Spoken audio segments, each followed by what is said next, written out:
Guido Mantega, como o senhor viu o estouro da meta? O governo insistia que não havia inflação de demanda, a gente ouviu a declaração do presidente Tombini, do Banco Central, pedindo para que as pessoas consumissem menos. Como o senhor está vendo esse quadro? Olha, não vi nenhum estouro da meta, porque acumulado em 12 meses deu 6,51, tecnicamente é 6,50. E isto são os últimos 12 meses. Eu gostei do IPCA de abril, que veio abaixo das expectativas do mercado, e as commodities no mercado internacional estão caindo fortemente. A trajetória de queda da inflação já começou. Eu diria que nós estamos num momento de inflexão.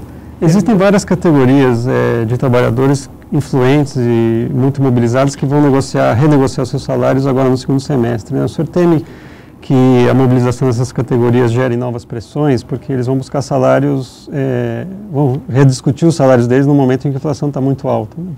O desafio que nós temos é impedir que essa inflação que tivemos, que já está diminuindo, mas que acumulou, digamos, um percentual, que seja transmitido aos preços futuros, ou seja, a famosa indexação. Então, nós estamos tentando persuadir, conversar vai impedir isso como? Com empresários. O governo já vem tomando medidas para reduzir o nível de consumo e reduzir o crédito desde o ano passado, é bom que se diga, não é? Nós temos resultados excelentes do ponto de vista fiscal, né? De modo que isso está diminuindo. Segundo os números que foram divulgados nessa semana, eles foram garantidos muito mais por um aumento de receita do que por uma contenção dos gastos, né? De jeito, o senhor acha que essa é a tendência? Não, de jeito nenhum. Elas foram uma diminuição do gasto em relação ao PIB. E a receita, ela está bem, porque a economia, é bom que se diga, continua crescendo, a economia vai bem, nós vamos ter um crescimento importante este ano na economia brasileira, 4,5% é um bom crescimento, seja para o Brasil, seja acha que esse número é sustentável ainda? Esse número tem confiança nesse número ainda? Tenho confiança nesse. Justamente nós estamos conseguindo calibrar, não é, uma redução de demanda, uma redução de crédito, uma redução de gastos, porém não é para derrubar a economia. Os investimentos vão continuar. Então o senhor concorda com o presidente Tombini que é hora de parar de consumir um pouco e poupar mais? Eu concordo que agora seria bom que a população poupasse um pouco, né, da renda, porque a renda cresceu.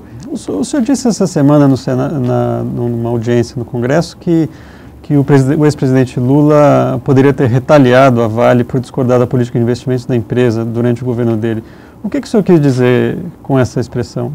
Eu quis dizer que o presidente teve um comportamento absolutamente democrático, porque ele se queixou de alguns comportamentos, principalmente da demissão de funcionários, no momento em que nós estávamos fazendo um apelo para as empresas que não demitissem. Foi logo depois da crise financeira de 2008, foi em 2009, e a Vale demitiu os funcionários por suas razões e portanto, não estava em sintonia com algo que era importante para o país. Naquele momento, falam em ingerência ou coisa parecida, não tem menor sentido. Ministro, começou a circular na praça a história de que o PT está interessado em ver o senhor como candidato a prefeito. O senhor tem interesse? O senhor é candidato?